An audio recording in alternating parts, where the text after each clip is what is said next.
PT slab का एक और फायदा ये है कि हम मेंबर्स की मोटाई कम कर सकते हैं। पीटी स्लैब की तरह ही पीटी बीम भी होते हैं।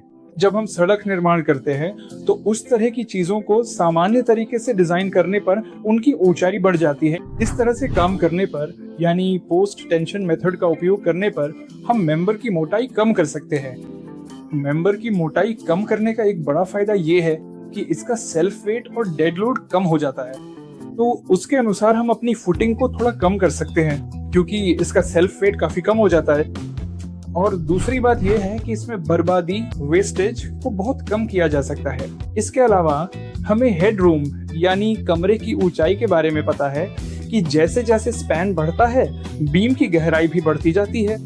लेकिन जब हम इसे पीटी के साथ करते हैं तो हम इन बीमों की गहराई को कम कर सकते हैं। तो इन सभी फायदों को ध्यान में रखते हुए पीटी स्लैब भविष्य का स्लैब हो सकता है या पीटी तकनीक यानी पोस्ट टेंशनिंग और प्री टेंशनिंग दोनों ही है।